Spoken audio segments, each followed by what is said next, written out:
When I was 11, my mom passed away. A year later, my dad married a woman who wiped every trace of her from our home. I didn't say a word, not until I stumbled across my mom's old chest. That's when everything shifted. Inside, I found a letter, a coded message, a safe.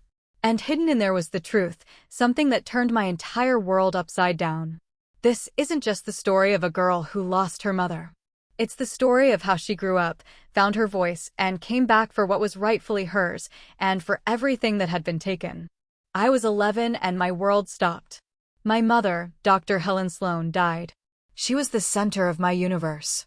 She smelled like fresh mint, wore cozy flannel shirts, and always spoke with love. Even when a mysterious illness was draining her strength, she smiled for us. After she died, there was not only sadness, but also silence, a deep silence. My dad shed one tear. At her funeral. That was it. A year later, he married Clarissa. I still remember the first time I saw her. She stepped out of a sleek black car in a white dress that probably cost more than everything in our kitchen combined. She wrapped her arms around my dad like she already owned him. Her high heels struck the driveway like gunfire. Everything about her screamed control, perfectly styled, perfectly polished, perfectly fake. And there I stood, wearing beat-up sneakers and a hoodie 3 sizes too big, feeling like I didn't belong in my own skin anymore. Within weeks, the house didn't even look like ours. The family photos disappeared. My mom's books got packed away into boxes, replaced by bland abstract paintings. The house used to smell like rosemary and tea. Now it reeked of vanilla candles and hospital-grade cleanliness. Even my bedroom wasn't safe. Clarissa called it renovation. I called it erasing a life. Dad barely said a thing. He was always somewhere else, on a call, on a plane, at a dinner. When I asked him why Mom's garden had been ripped out, all he said was, "Things change, Norah." I nodded like I understood. But deep down, something in me clenched tight and didn't let go. At first, I tried to fit in. I used polite words. I offered to help. I stayed quiet even when Clarissa accidentally tossed my sketchbooks or got rid of the medals Mom and I had earned for our environmental projects. But everything changed after the Seattle performance. I'd been working on it for months. The youth center was organizing an event focused on the environment, poetry, music, activism. I wrote a speech in memory of my mom. It was the first thing that made me feel like myself again. I made flyers. I practiced every single day. Then, on the morning of the event, Clarissa pulled the plug. "There's a gala at Olympus tonight," she said casually, pouring almond milk into her coffee. "Your father and I need you there. It's important for how the family looks." "I have a performance," I mumbled.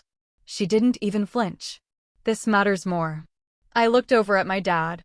He just stared down at his plate. That night, I put on the silver dress Clarissa had chosen for me and forced a smile for all the L.A. media folks I didn't know and had no interest in knowing. When she raised her glass and toasted to family unity, something inside me went cold and stayed that way. Later, when the house was quiet and everyone had gone to bed, I crept up to the attic. There it was, my mom's chest. Still locked, with her initials H.S. carved into the front. I used to be scared to even touch it. But now, I needed her. Her presence. Her strength. Her truth.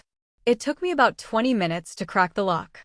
Inside, I found an envelope, a small key, and a note written in her unmistakable handwriting. "If you're reading this, Norah, something's happened. Trust your instincts. Go to Cascade National. Use the code. Protect what matters." I didn't sleep at all that night. The next morning, I skipped school. I hopped on a bus to the city and walked into the towering marble lobby of Cascade National Bank, heart pounding like a war drum. Inside a private vault room, I typed in the code. The screen blinked, then unlocked. There were folders. Dozens of them. Names, dates, dollar amounts. One was labeled Clarissa 3.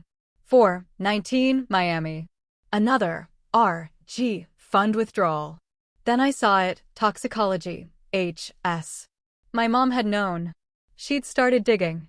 She'd found something. There were medical documents, reports from private investigators, Even screenshots of emails between Dad and Clarissa talks about restructuring the fund, hotel bookings, shady money transfers to offshore accounts. At the very bottom of the pile was a backup disk. A yellow sticker on it read, "Only open if necessary. Password, Wildfern." My hands were trembling as I closed the safe. I made the walk back home slowly, moving through a blur of traffic, neon signs, and noise I couldn't hear. But in my chest, one thought burned steady. They figured I was just a kid. That I'd be clueless. That I wouldn't stand up. They were dead wrong. That night, everything inside me changed. I became someone new, someone who remembers. Sitting in my room with nothing but silence around me, I could still hear every word I'd read in that vault. It was like the walls were holding their breath. The world felt tilted, warped, and somehow, I was the only thing still standing upright. First thing I did? I backed everything up. I didn't trust hard drives, not after what I'd seen Clarissa do to Mom's things without a second thought. I encrypted the files, uploaded them to the cloud, and saved a copy on a USB drive that I slipped into the locket that used to hold my mom's photo. That pendant became something else now, my protection. At night, I read through Mom's notes again and again. Her writing was clear, calm, deliberate, just like her. She hadn't just suspected someone was poisoning her. She was proving it. She'd run tests, logged results, even reached out to specialists overseas. According to her notes, someone had been tampering with her medication. Slowly. Consistently. Someone who had access to her every day. There was a hotel receipt from Miami, dated just a month before my mom was admitted to the hospital. It had the initials R.G. on it and was paid for with money from the corporate account of the Environmental Fund. That account was meant to cover a research trip to Alaska, not luxury hotels in Florida. That's when I started keeping a log. Not a diary. Not a place for feelings. A record, cold, clear, and organized. Date. Event. Names. Documents. Transfers. I tracked it all, laid it out in a spreadsheet like a map of betrayal. For the first time in a long while, I didn't feel helpless. Every morning, I played the part. Yes, Clarissa, I already cleaned up. No, Dad, everything's good. And they bought it, probably because they needed to. All the while, behind closed doors, I was attending Harvard's free online courses on law and finance, listening to lectures about trusts, fiduciary duties, and how people rig corporate systems in their favor. I scribbled notes like my life depended on it, because it kind of did. At the same time, I jumped into the world of digital security and teenage hacking boot camps. Some were based in San Francisco, others buried in obscure Discord servers. I used fake usernames, ran VPNs, stayed quiet, and learned fast. I didn't have time to waste.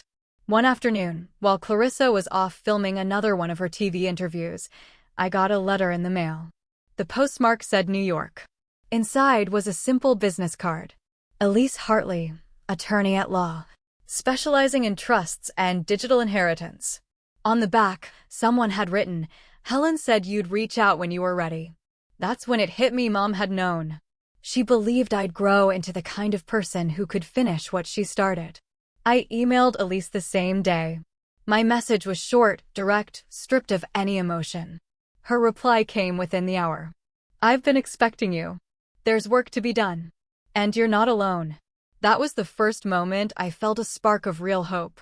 From that point on, there was no more doubt in my mind. My next move was Joel, the forensic auditor. And after that, it'd be Judge Alcott.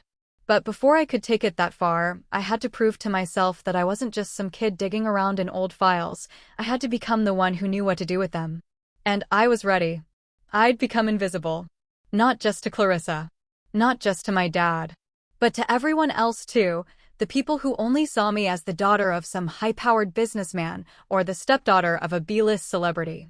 But I learned to live in that invisibility. I became the quiet you don't notice until it detonates. I perfected the act. Every single day. At home, I was polite, agreeable, always smiling. So convincing that even Clarissa started bragging about me in her interviews. "Norah's our pride and joy," she'd say. "She's strong, just like her mother was." And hearing her say my mom's name like that, it felt like swallowing broken glass. But the more they trusted me, the more I saw. I listened. I took mental notes. I recorded everything: Clarissa chatting with producers, my dad discussing optimization strategies with his partners. It all went onto my old-school voice recorder, my Spycam keychain, or got jotted down in code. Elise helped arrange legal counsel. She walked me through the process of unlocking part of my mom's estate, hidden away in a protected trust. We created a legal framework that gave me a new title: junior consultant for a charitable foundation. That gave me cover to visit corporate offices and comb through financial paperwork. Everything we did was above board. Official. Legal. That's when we brought in Joel, the auditor. Dry as a piece of burnt toast, but brilliant. Sharp-eyed. Methodical. In less than 3 weeks, we uncovered 4 major money laundering schemes. They were hidden behind fake marketing deals, phantom consulting gigs, and shady trades with shell companies posing as legitimate firms. I drew a map. Right on my bedroom wall. I told everyone it was part of an environmental project for Stanford, but in reality, it was a network. Money trails crisscrossing in red thread. Dates, names, accounts, transfers, everything was connected. And for the first time, it all made sense. Who did what, when it happened, how they pulled it off. But most importantly, why? Because it wasn't just about greed. It was about ego. Control. A desire to erase every trace of Helen Sloan and replace her memory with something cold and calculated. Clarissa wasn't just cleaning house, she was laying the foundation of her own empire on top of what was left of my mother's legacy. I documented every step, every detail. And every night before I closed my eyes, I looked over at the photo of my mom on my nightstand. Next to it was a small note that read, "Do you remember who you are?" Yes, I remembered. And soon enough, they would too. It hit me one day that I couldn't keep doing this alone. Joel was the first person I brought in. We met at a cafe not far from his office, the kind of place where the roar of the espresso machine covered quiet conversations and business deals alike. He sat with his tablet in hand, eyes sharp behind thin glasses, flipping through my spreadsheet with the precision of a surgeon. "You're approaching this like a real forensic accountant," he said, not even looking up. "You realize, legally, you're acting in a fiduciary capacity? What you're doing, this is where court cases begin before there's even a lawsuit." I nodded. "I know. And I'm ready." After coffee, we headed to his office. That's where he showed me the next level: how to dig deeper into bank metadata, how to recognize patterns buried inside dull-looking monthly reports. By the time we wrapped up, I didn't feel like some kid running an amateur investigation. I felt like part of the team. Like a peer. Then it was Iva's turn. Her office didn't look like a typical law firm setup.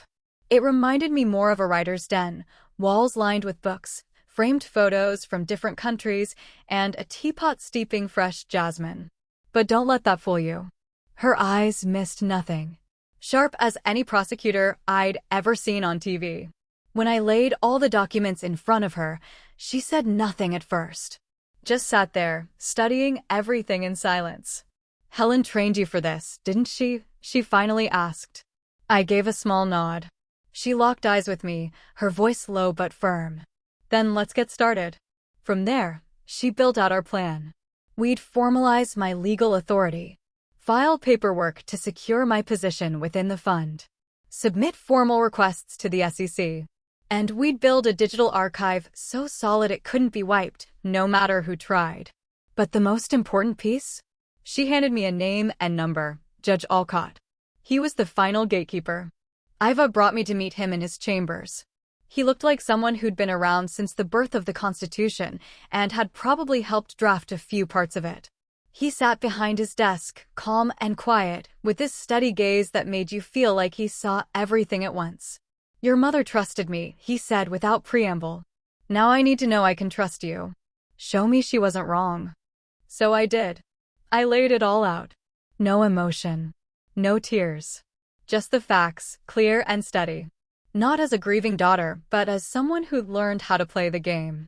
He listened the whole time. Didn't interrupt once.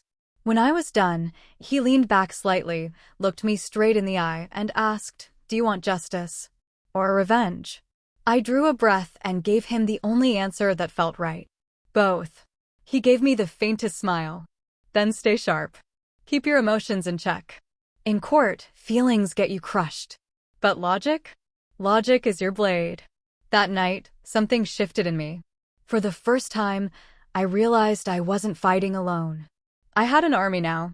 Small, sure, but focused. Everyone had a reason. And at the heart of it was the same thing, the memory of Helen Sloan. We were done waiting. It was time to push forward. If their whole world ran on data, then I was going to be the one who could read it like a language. Better than they ever could. I wasn't just aiming to be the girl who understood spreadsheets. I wanted to be the kind of person who could see right through the walls they were hiding behind. And I meant that literally. The deeper I went into the hacking world, thanks to a course I'd found through a San Francisco tech network, the more I shed my old skin. New aliases, access to the dark net, encrypted logins, burner emails. I vanished from social media. My IP address faded into the background. I became invisible. But from the shadows, I could see everything. I taught myself how to slip into email accounts, how to write bots that pulled metadata from conversations and attachments. I figured out how to scrape public bank APIs. My room turned into a mission control center, 3 monitors glowing late into the night, external drives stacked like bricks, a password manager, programs for sniffing out digital signatures, even a home server I built from scratch. Every piece of tech had one purpose, to look past the mask. And the further I dug, the more that mask started to crumble. With Joel's help, I got access to a web of transactions that had previously been sealed off. He called it network dirt, the trails that people thought they'd buried. I used what I'd learned to break into offshore accounts holding funds that were supposed to go toward environmental programs. Turns out, most of it was sitting idle, or worse, being funneled into fake PR initiatives, ghost consultations, and empty shell companies that were nothing more than boxes in Miami. But I wanted more than the money trail. I needed to understand what they feared. That's when I found her laptop. She left it in the studio one day while filming a segment live. Her files were synced to the cloud. That gave me a window, and I knew exactly where to look, a folder labeled private. It was locked, but I knew her style. She always used variations of her dog's name and birthdays in her passwords. 3 guesses later, I was in. What I found inside stopped me cold. There was a diary, PDF files, screenshots of conversations with her father, reports from a private security firm. One document stood out. It was labeled HS, True Cause? She knew. Not everything, but enough. And she was searching for the rest. Buried in the voice memos was a recording where she talked about inheritance liabilities and her growing fear that Norah can't be controlled. Her voice shook. She was unraveling. And as I sat there, headphones on, listening to her panic, something clicked. She wasn't terrified of being caught. She was terrified of me. I gathered everything, every file, every message, every voice recording, and locked it inside a separate digital vault. Encrypted. Legal. Backed by blockchain. I wrote instructions just in case anything ever happened to me.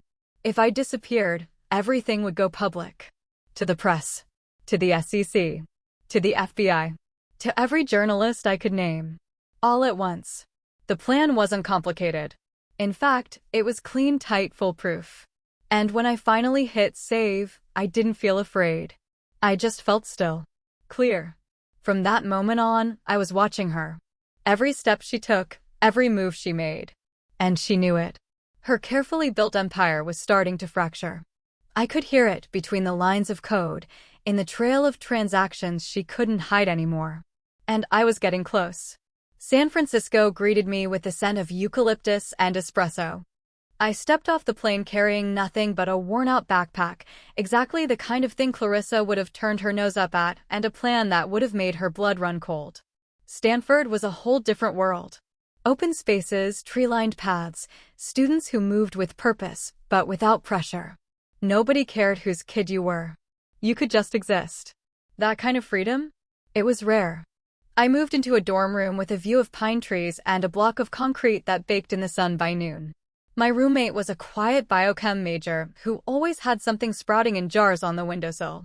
She kept to herself, and I liked it that way. Most people spent their downtime at the library or in study groups. Me? I spent mine in a little rented office nearby. That's where I kept my gear, my server, the web of contacts I'd built, and the chair I collapsed into when my brain needed to cool off. That room became my command center. When Clarissa found out I'd moved, she didn't call or write. She scheduled a press interview. She told the cameras how proud she was of me. Said we were close. Gushed about how she wanted to adopt me. She put on a flawless performance, so polished and heartfelt that, for half a second, even I almost believed her. I smiled for the cameras. It was easier that way. But her push for adoption? That wasn't just a PR stunt. It was her leverage. And for me, it was the master key. Through it, I got access to everything. Bills, account statements, petty expenses, stuff that had always been hidden under my dad's name. But his signature started showing up less and less. Sometimes it didn't look right at all. Sometimes it was obviously forged. I wasn't pretending to be a detective. I was just paying attention, taking photos, writing things down, piecing the puzzle together. And all the pieces led back to her. I mailed her a postcard. No name, no return address. Just one sentence. I see you. And the view is different from here. She didn't reply, but I knew she got it. And that silence? It said everything. She was shaken. It began with a phone call, not from her directly, of course. Her assistant reached out, all businesslike, asking for a meeting to discuss the future. Very official. Very controlled. The kind of request that sounds polite but feels like a command. I said yes. I wanted to see which version of Clarissa I'd get this time. We met at a cafe downtown. I got there early and picked a seat near the window so I could spot her arrival. She pulled up in a car with a chauffeur, stepping out like always, composed and camera-ready. Champagne-colored coat, oversized sunglasses, confident stride. Norah, she said as she took the seat across from me. You've grown into quite the young woman. I gave her a nod, sipped my coffee, and kept quiet. She leaned forward slightly, softening her voice. I think it's time we made our relationship official. Your father would want that, you know. We're family. Family? I said, raising an eyebrow. Who exactly are you referring to? She tripped over her words. Just for a second. But it was enough. That hesitation, it told me everything. She hadn't called this meeting on a whim. She was nervous. And for the first time, she didn't know what to say. Your father, and I just want you to feel secure, she said, trying to regain her footing. We think it's time your name was officially on everything it should be. Your decisions should carry legal weight moving forward. It's the logical next step. Right, I said slowly. Perfect timing for PR. And for access to the fund. And to make those offshore accounts a little easier to explain, since I already know about them. Her mouth clamped shut. Her fingers tightened around her empty glass like it was some kind of armor. I know you're up to something, she said, barely above a whisper. But you have to believe me, I didn't want any of this to fall apart. I just wanted us to be together. I stared at her for a beat, then replied, you should have thought about that before you built everything on lies. Then I stood. No goodbye. No dramatic exit. I just walked away. She stayed where she was, still holding that glass like it might save her. And for once, her expression wasn't smug or polished or rehearsed, it was confused. Lost. As I passed the window, I glanced back. She was watching me. I nodded and I smiled, not because I was happy, but because I knew something she didn't. The power had shifted. This was my game now. And we were only getting started. Clarissa's next move was textbook. Throw a glossy event, get the cameras rolling, and spin the narrative. She rented a Malibu villa, invited journalists, industry friends, and just enough clueless supporters to fill the space. It was Thanksgiving, and she planned to unveil her latest masterpiece, our family's new beginning, with Norah. Even the invitations smelled like lavender. I laughed when I opened mine. That morning, the sky was unusually clear, the kind of crisp blue that made everything look sharper. I showed up alone, wearing a plain black dress, no jewelry, no flash. My hair was pulled back in a low bun. In my hands, I carried a single box. Not gift-wrapped. Not decorated. Just sealed. And heavy. But not because of weight. Because of what was inside. Norah. Clarissa called out the moment she spotted me. Her voice was a little too bright, just a touch too high. She crossed the patio in front of everyone and hugged me with her camera-ready smile. "I'm so glad you came. It means the world." "Of course," I said, cool and polite. I didn't let go of the box. The villa looked like something out of a magazine. She'd gone all out, white drapes fluttering in the breeze, golden vases overflowing with flowers, a string quartet playing something elegant in the background. Waiters floated through the crowd with trays of champagne. Laughter and staged photo ops filled the space. Clarissa was in her element, perfectly styled, center stage, the undisputed star of her own scripted life. She led me through the crowd, introducing me to politicians, influencers, and press people who were more interested in the photo op than the truth. I played my part, smiled, nodded, gave the appropriate responses. To them, we were the picture of healing a troubled girl and her glamorous new mom. She told stories while the cameras clicked. About our coffee dates. About how I sang at a charity event. About how we cried together, remembering Helen. I kept breathing slowly, counting the minutes, because I knew it was all about to end. As the sun dipped low and bathed the villa in golden light, she stepped up to the microphone. People gathered near the pool. Her dress shimmered in the light, almost blinding. "Friends," she began, her voice full of well-rehearsed emotion, "this past year has brought loss, but also joy. And today, I want to share something personal. I'm officially adopting Norah. She's not just someone I care for. She is my daughter. And she's the best thing that's ever happened to me." She looked over at me, glowing with faux sincerity. I stepped forward, smiled. "I brought you a gift too," I said. My voice was steady, even. She took the box from my hands, still smiling, still playing the role. She opened it. At first, she kept smiling until she saw the top document. Her smile vanished. Just drained off her face like it had been painted on too thin. Her brow twitched. She started flipping second page, third, fourth. Each one carved a little deeper into her composure. "What is this?" she asked, voice scratchy, like her throat suddenly forgot how to speak. "It's a dossier," I said calmly. "Answers. For all the questions you hoped no one would ever ask." She turned more pages. Her fingers trembling now. "Scan the documents, receipts, letters, recorded transcripts, surveillance photos from a Miami hotel. Trace transactions, altered contracts, forged signatures. All right there, in black and white." The music died. Laughter halted. Voices dropped. One person leaned closer. Another was already recording with their phone. "If you cooperate, this stays between us," I said, holding up a flash drive. "If not? Then by tomorrow, every piece of this goes out. To the SEC. To the prosecutors. To journalists. To your biggest sponsors. This," I held it steady, "is just a backup." She stood frozen. Pale.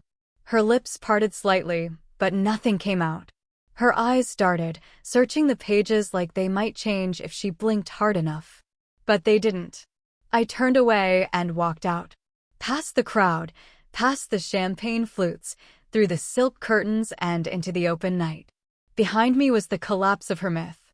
Ahead of me was the final chapter of my truth. The first headline dropped 18 hours later. Someone at the party had posted a shaky clip to Instagram, just a few seconds of me handing her the box and her face going ghost white. The internet took it from there. What was that? Live meltdown at a Malibu mansion. Stepdaughter with receipts.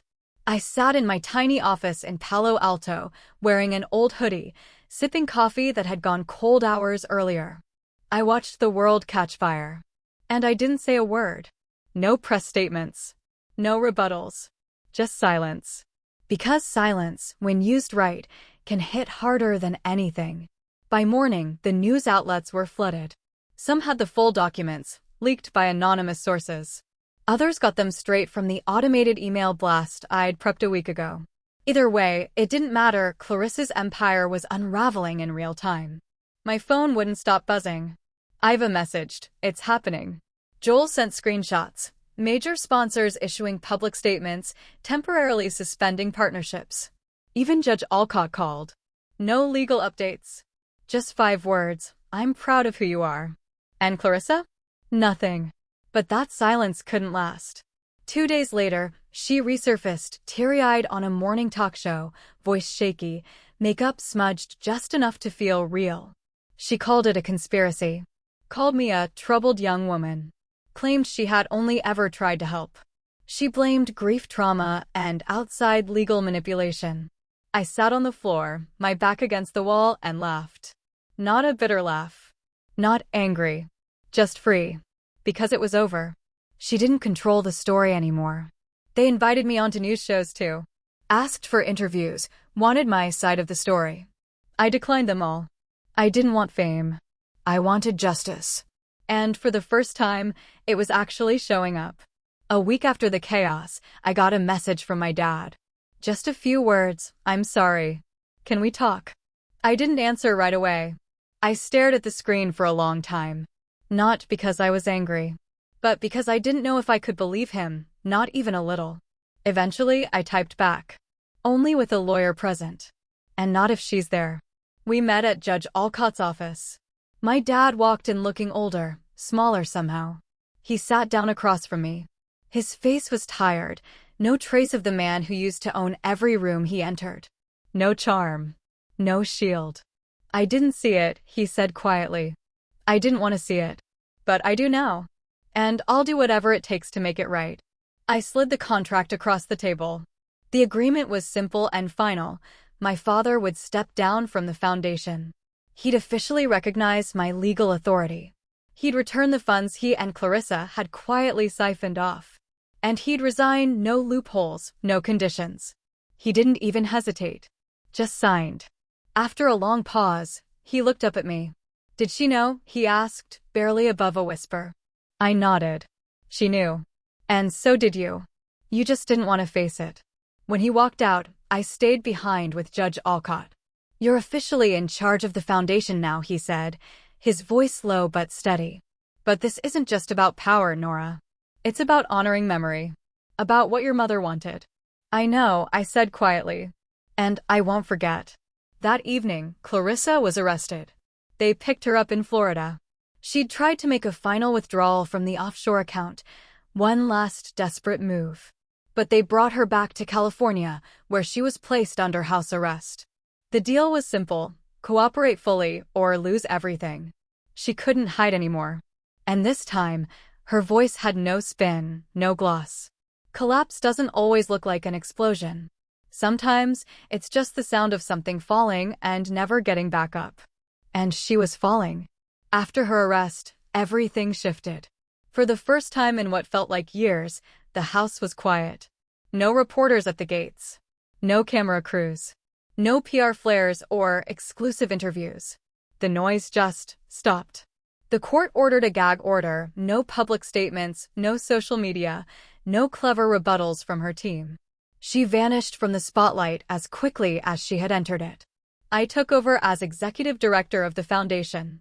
The title was official, but the work was real, long hours digging through old files, reviewing contracts, chasing missing records, holding calls with lawyers and auditors. It was exhausting, but it gave me a sense of order, of purpose. Clarissa stayed locked away in her Beverly Hills apartment. Her phone was cut off. Her inbox empty. She was isolated, but I knew she hadn't stopped watching. Not completely. Her reach was weak now, but not gone.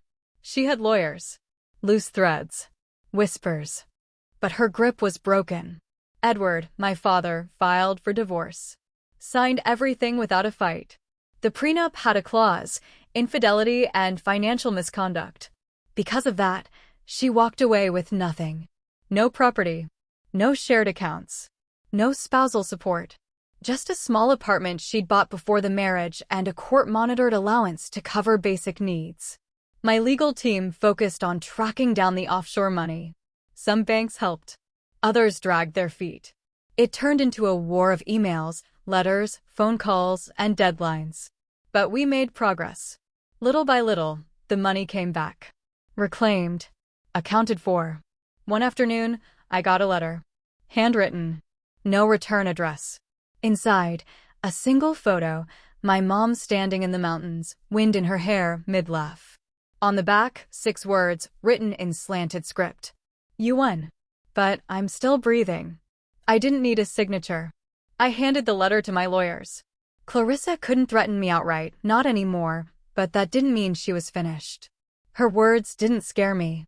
They just reminded me that the story wasn't completely closed. Iva and I held a press conference. It was short, straightforward, no theatrics. I stood at the podium and said what needed to be said. My mother created a foundation to protect the environment, to serve the planet, not to be used as a bank account or a PR machine. And now, I'd make sure it stayed that way. Afterward, people came up, journalists, environmentalists, some of my mom's old colleagues. They shook my hand, thanked me. Some even cried. I just nodded. This wasn't a win. It was a beginning. Exile isn't just about the ones who get pushed out. It's about the ones who return, who reclaim what's theirs. And I reclaimed mine. I thought it was all over. But one question still clung to the edges of my mind, my mother's death. They had called it a natural complication, but that never sat right with me. Not then. Not now. She had left behind her own suspicions, carefully documented. She believed she was being poisoned. But belief isn't proof. Joel was the one who handed me the file. One of the research labs that had partnered with the foundation years ago had stored preserved biomaterial, tissue samples my mom had submitted herself during her final round of clinical tests. They were cataloged, labeled, and archived. Official. Untouched. And still available. I gave the green light for retesting. Everything was handled through an independent toxicology lab. No interference. No bias. Just truth. 2 weeks later, the results came in. Cadmium. Mercury. Both present in levels that were impossible to dismiss as accidental. The cadmium especially, it builds slowly in the body. It's deceptive. It mimics autoimmune diseases. Exactly the kind of misdiagnosis my mother had received. I stared at the printout for a long time. But I didn't feel shocked. Or angry. Just sure. Like the final puzzle piece had finally clicked into place. Clarissa hadn't done this alone.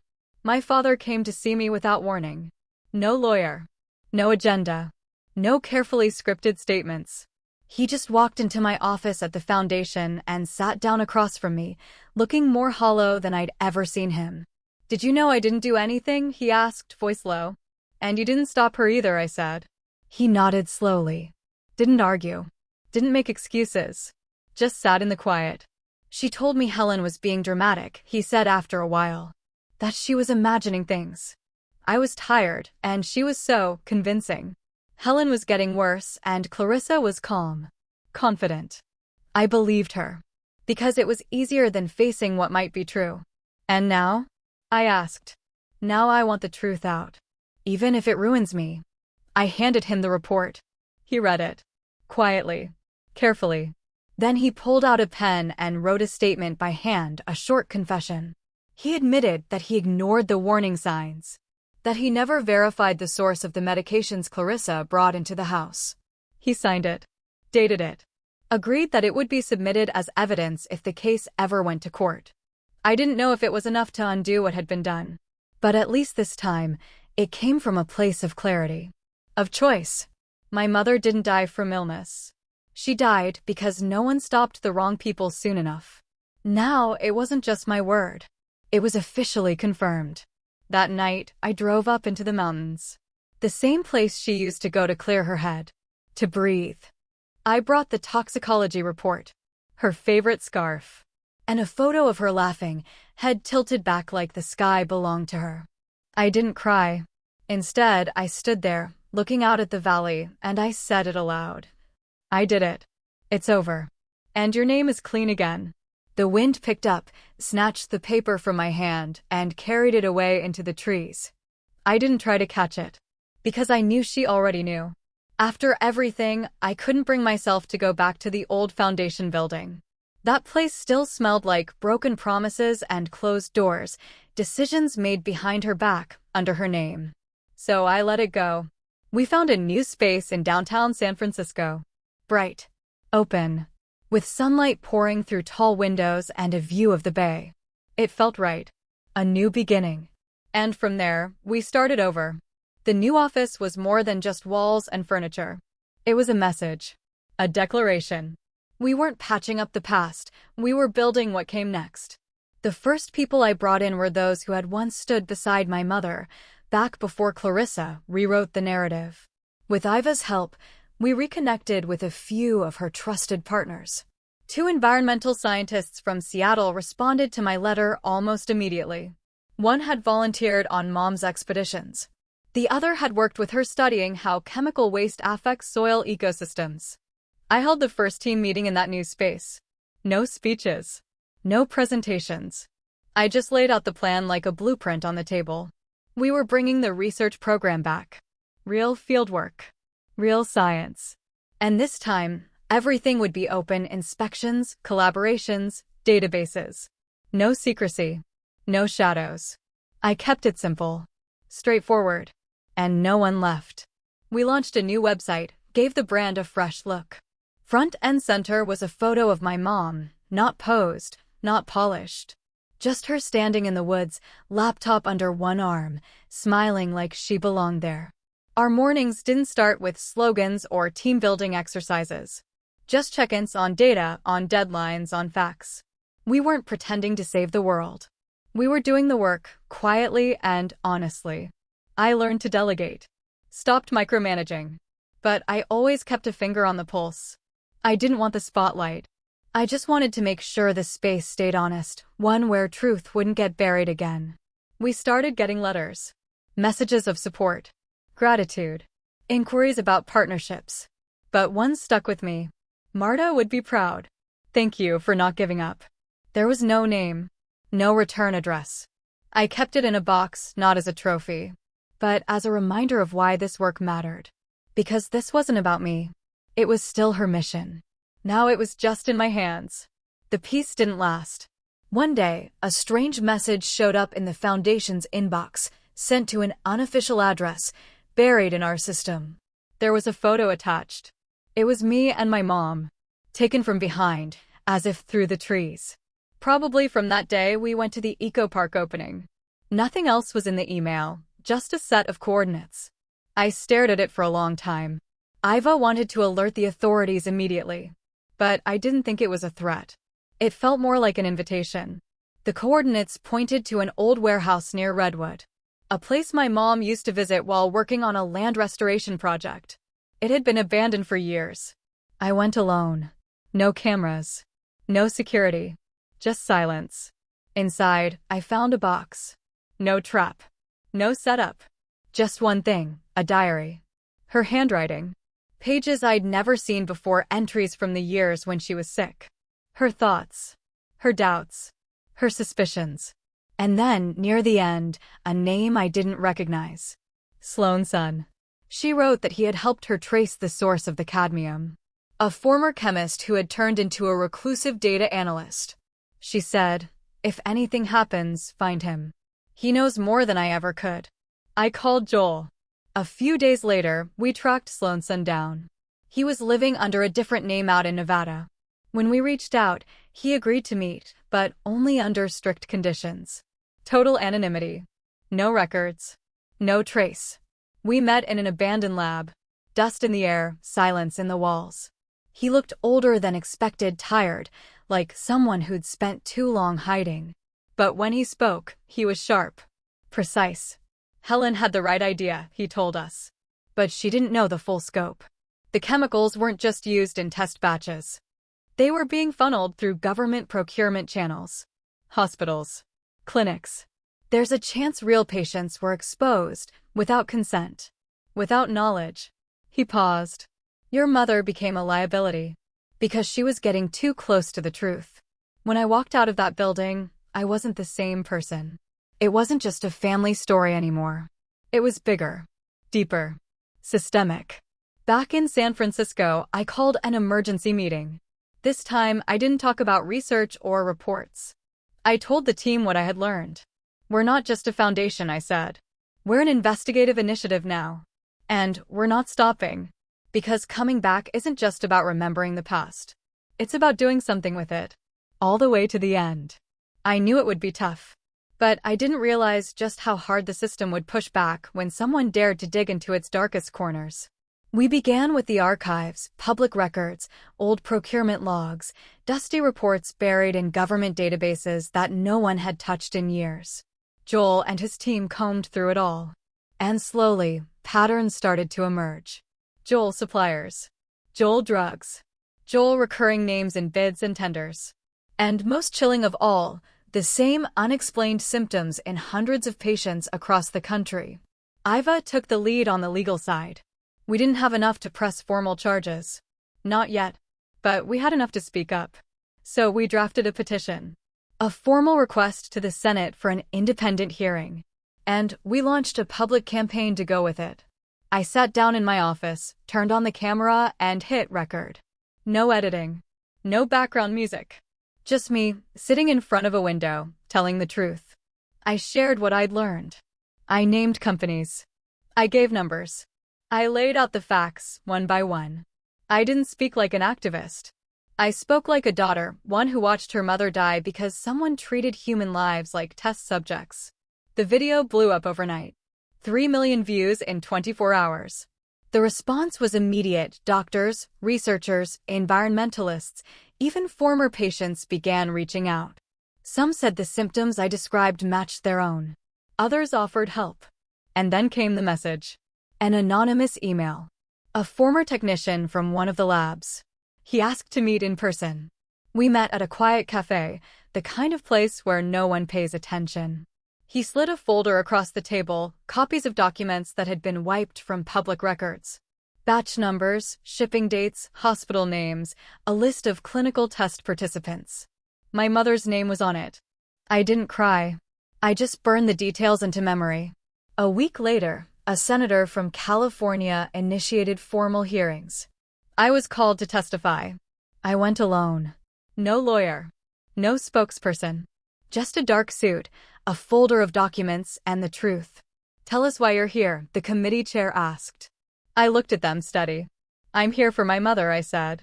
And for everyone else who was poisoned while they thought they were being healed. That moment changed everything. From that day on, we weren't just a foundation anymore. We were a voice. And testimony? It's never the final chapter. It's just the beginning of the stage. A year has passed. Rain taps against the windows of our San Francisco office. I'm standing by the glass, holding a postcard in my hand. On the front, a photo I know by heart, my mom in the middle of a wild pine forest, smiling like the world still made sense. On the back, a single question. Do you remember? It's become something of a ritual now. Once a year, I send a postcard to Clarissa. She's no longer under house arrest, but she's still monitored. She lost everything: status, power, wealth. Now she lives quietly, without press, without invitations, without applause. Her name has vanished from the headlines. She never replies to my cards. But I know she sees them. The foundation is thriving. Every day brings new proposals, new data, new challenges. We recently launched a lab dedicated to tracking the long-term effects of toxic exposure. Right now, we're building a school-based program teaching the next generation how to recognize and fight environmental injustice. I don't run everything. We have a real team now. But nothing important happens without crossing my desk. People sometimes ask why I'm still here. Why I didn't walk away. Cash out. Run for office. Start over somewhere else. The answer's always the same. Because memory comes with responsibility. This Thanksgiving, I didn't go anywhere. No press appearances. No gatherings. Just me, the office, and the stillness of a city that had finally learned to sleep again. I sat at my desk, opened my laptop, and scrolled through old photos of my mom. I reread the letter she left behind, even though I've memorized every word.